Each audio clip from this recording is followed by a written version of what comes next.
आज की कहानी है दीदी आपने हमारे मन को खुश कर दिया। दोस्तों, कहानी शुरू करने से पहले अगर हमारे चैनल को सब्सक्राइब नहीं किया हो तो कर लीजिए ताकि आपके पास पहुंचे हर रोज नया वीडियो। आज मालती जी का मन कुछ उदास था। वो अपने मन की बेचैनी दूर करने के लिए अपनी सोसाइटी के नीचे बने हुए मंदिर में थोड़ी देर के लिए चली गई। मालती जी को इस सोसाइटी में रहते हुए करीब 10 साल हो गए थे। मालती जी अपने पति के साथ इस सोसाइटी में रहती थी और उनके दोनों बच्चे विदेश में रहकर अपनी पढ़ाई पूरी कर रहे थे। मालती जी अपने पति के साथ बहुत खुश थी। दोनों की जिंदगी बहुत खुशहाल तरीके से कट रही थी, पर पिछले 1.5 साल पहले मालती जी के पति के निधन ने मालती को तोड़ दिया था। हंसते मुस्कुराने रहने वाली मालती जी एकदम चुप और उदास रहने लगी।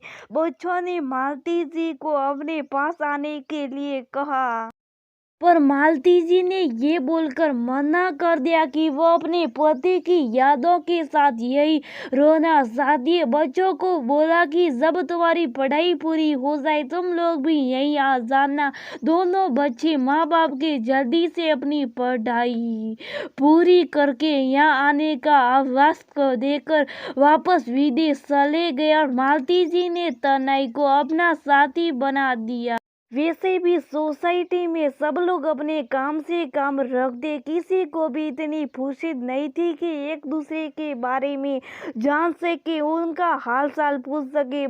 सब बस अपनी जिंदगी में मस्त थे। आज मालती जी जब मंदिर की सीढ़ियों में बैठी तो देखा सोसाइटी का वॉचमैन किसी आदमी कुछ बात पर बहस कर रहा था। मालती ने सुना वो आदमी यूपी की साइड की ग्रामीण भाषा में वॉचमैन से बात कर रहा था। वॉचमैन को उसकी बात को समझ में नहीं आ रही थी, इसलिए वॉचमैन उस आदमी पर थोड़ा गुस्सा हो रहा था।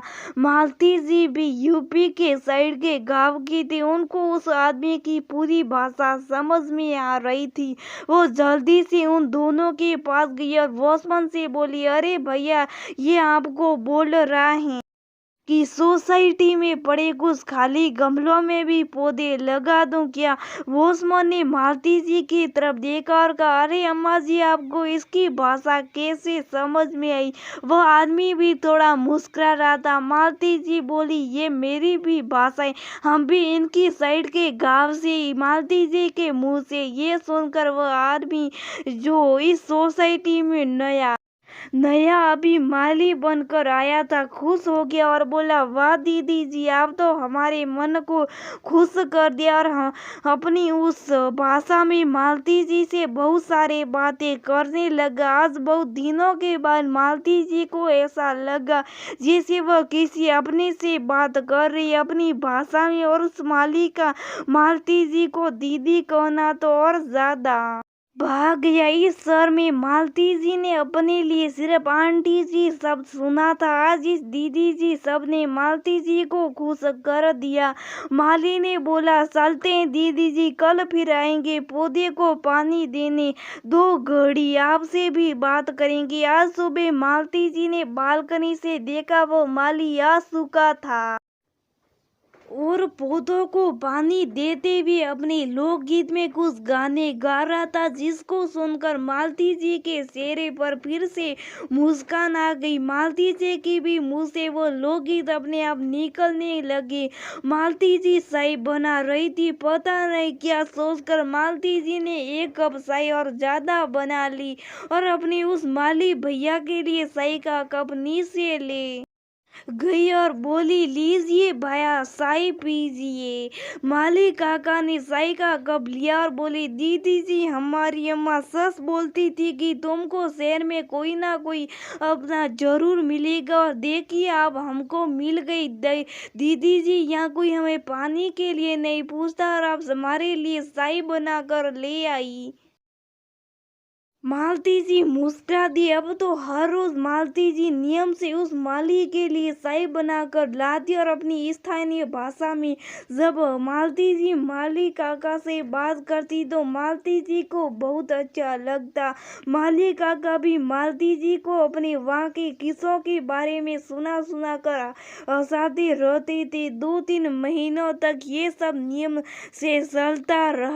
पर आज सुबह माली काका पौधे को पानी दे रहे थे। काफी देर तक मालती जी नहीं आई ना वो अपनी बालकनी में दिखाई दी। माली काका को पता नहीं क्यों थोड़ी सी चिंता हुई, क्योंकि माली काका को पता था मालती जी एकदम घर में अकेली रहती है, उनके बच्चे बाहर रहते। माली का पूरा काम हो चुका था, फिर भी एक बार घर जाने से पहले मालती जी को देखना चाहते थे। पता नहीं क्यों उनके मन में एक अजीब सी घबराहट सी हो रही थी मालती जी को लेकर कि वो सही तो है ना। माली काका से रहा नहीं गया, वो सोसाइटी की सीढ़ियों से ऊपर के फ्लैट पर जाने लगा। तभी वॉचमैन ने माली काका को रोक लिया और बोला, तुम ऐसे ऊपर नहीं जा सकते।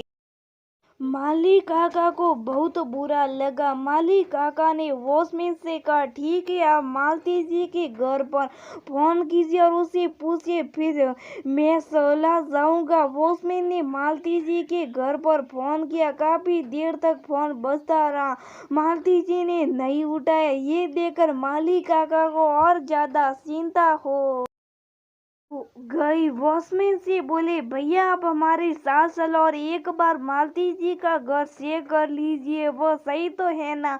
वॉचमैन माली काका के साथ मालती जी के फ्लैट पर पहुंचा। 2-3 बार घंटी बजाई, फिर भी गेट नहीं खुला। ये देखकर माली काका कोई बहुत बड़ी आशंका होने के बात से और ज्यादा घबरा गए। उन्होंने वॉचमैन से गेट तोड़ने की बात कही। वॉचमैन ने मना कर दिया, पर माली काका के बार बार बोलने पर आखिरकार गेट को तोड़ दिया गया। माली काका दीदी जी बोलते हुए फ्लैट में गए और सब कमरों को चेक करने लगे, पर मालती जी नहीं थी। तभी उन्होंने सुना बाथरूम में से नल के चलने की आवाज आ रही थी।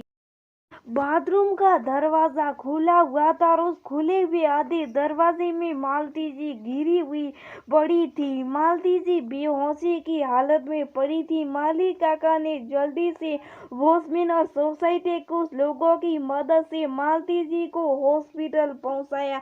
डॉक्टर ने चेक किया और बोला, इनका सिर किसी भारी चीज से टकरा गया, जिसकी वजह से ये बेहोशी से चली गई। अगर और ज्यादा देर तक यूं बेहोश रहती तो ये कोमा में जा सकती थी। ये सुनकर माली काका अपनी दीदी जी के लिए रोने लगे और बोले, डॉक्टर साहब हमारी दीदी जी को जल्दी से सही कर दो। और जब तक मालती जी हॉस्पिटल में रही सही होकर घर नहीं आएगी। माली काका ने एक भाई के जैसे उनका पूरा ध्यान रखा।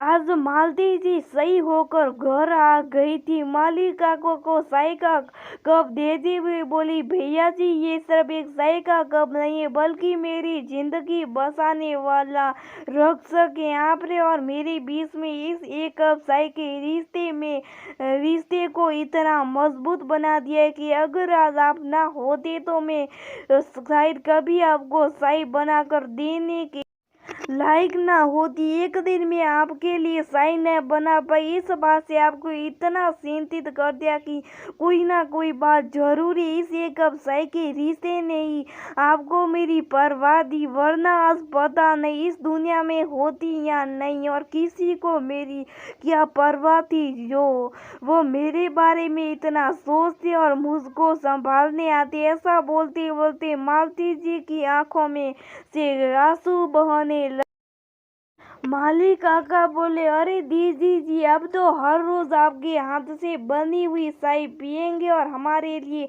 ये सिर्फ चाय नहीं बल्कि इस बात का सुकून होगा कि आप सही सलाम हो, वरना जिस दिन चाय नहीं मिलेगी हमें वापस वैसे ही घबराहट हो जाएगी। मालती जी की रोती हुई आंखों में मुस्कान आ गई। उनको लगा जैसे इस शहर में वो अकेले ही नहीं, एक कप चाय कि रिश्ते वाला एक रिश्तेदार है जो उनकी परवाह करता है और मुसीबत के समय उनको संभालने भी आता है।